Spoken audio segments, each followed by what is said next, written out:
ನಮ್ಮ ತಾಯಿ ಬದುಕಿದ್ದಾಗ ನನಗೆ ಮದುವೆ ಆಗು ಅಂತ ತುಂಬ ನಾನು ಇನ್ನೂ ಕಾಮಿಡಿ ಕಿಲಾಡಿ ನಾನು ಯಾವುದೋ ಒಂದು ರಿಯಾಲಿಟಿ ಶೋಗೆ ಬಂದಿರಲಿಲ್ಲ, ಯಾವ ರಿಯಾಲಿಟಿ ಶೋಗೂ ಬಂದಿರಲಿಲ್ಲ, ಇನ್ನು ನಾನು ಯಾವ ಸಿನಿಮಾಗಳು ಕೂಡ ಮಾಡ್ತಿರಲಿಲ್ಲ.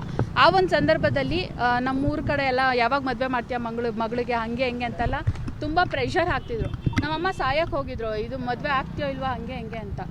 ನಾನು ಮದುವೆ ಆಗ್ಬಿಟ್ರೆ ನಾನು ಏನೂ ಮಾಡೋಕ್ಕಾಗಲ್ಲ ಹಂಗೆ ಹಿಂಗೆ ಅಂತ ನಾನು ಯೋಚನೆ ಮಾಡಿ ಅಲೋಕ್ ಅಂತ ಏನು ಹೆಸರು ಕೇಳ್ಪಡ್ತಿದ್ದೀರ ಆ ವ್ಯಕ್ತಿಗೆ ಸಮಾಜ ಸೇವೆ ಆ ಥರದ್ದು ಒಂದು ಕನಸುಗಳಿತ್ತು, ಮದುವೆಗಿದ್ವೆ ಅನ್ನೋ ಕನಸುಗಳೆಲ್ಲ ಅವ್ರಿಗೆ ಇರಲಿಲ್ಲ. ಆ ಒಂದು ಕಾರಣಕ್ಕೆ ನಾನು ಅವ್ರ ಹತ್ರ ಹೋಗಿ ರಿಕ್ವೆಸ್ಟ್ ಮಾಡ್ಕೊಂಡೆ, ಈ ಥರ ನಮ್ಮೂರವ್ರ ಹತ್ರ ಮತ್ತು ನಮ್ಮ ಅಮ್ಮನ ಹತ್ರ ಅಷ್ಟೇ ನಾಟಕ ಆಡಬೇಕು ಅಂತ ಅಂದ್ಬಿಟ್ಟು ಅವ್ರನ್ನ ನಂಬಿಸೋಕ್ಕೆ ನಾವೇನು ನಾಟಕ ಮಾಡಬೇಕಾಗಿತ್ತು ಆ ನಾಟಕ ಮಾಡಿ ನಾವು ನಮ್ಮ ಮನೆಯಲ್ಲಿ ನಂಬಿಸಿದ್ವಿ.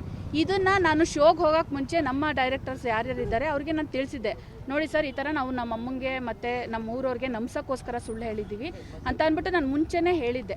ಇದಾದಮೇಲೆ ನನ್ನ ಒಂದು ಸೇಫ್ಟಿಗೋಸ್ಕರ ನನ್ನ ಒಂದು ಕವಚಕ್ಕೋಸ್ಕರ ನಾನು ಅಲೋಕ್ ಅಂತ ನಾನು ಬಳಸ್ಕೊಂಡಿದ್ದೀನಿ ಆ ಹೆಸರನ್ನ.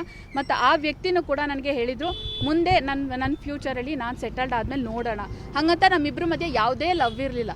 ಇದು ಮನುಗೆ ಗೊತ್ತಿತ್ತು, ಇವ್ರ ಮಧ್ಯೆ ಯಾವುದೂ ಲವ್ ಇಲ್ಲ, ಯಾವ ರಿಲೇಷನ್ಶಿಪ್ ಇಲ್ಲ. ಯಾಕೆಂದರೆ ನಮ್ಮ ಮನೆಗೆ ಬರ್ತಿದ್ದ, ನೋಡ್ತಿದ್ದ, ಅವನು ನೋಡ್ತಿದ್ದ. ಈಗ ಅಲೋಕು ಕೂಡ ಮನುಗೆ ಕ್ಲೋಸ್ ಫ್ರೆಂಡೇ. ಈ ವಿಡಿಯೋದಲ್ಲಿ ಮಧ್ಯೆ ಯಾರು ವಯಸ್ಸು ಅಂತ ಕೇಳ್ತಿದ್ರಲ್ಲ, ನಮ್ಮಿಬ್ಬರನ್ನ ಸಂಧಾನ ಮಾಡೋಕ್ಕೆ ಹೋರಾಡಿರೋದೇ ಪಾಪ ಅಲೋಕ್ ಅನ್ನೋ ವ್ಯಕ್ತಿ.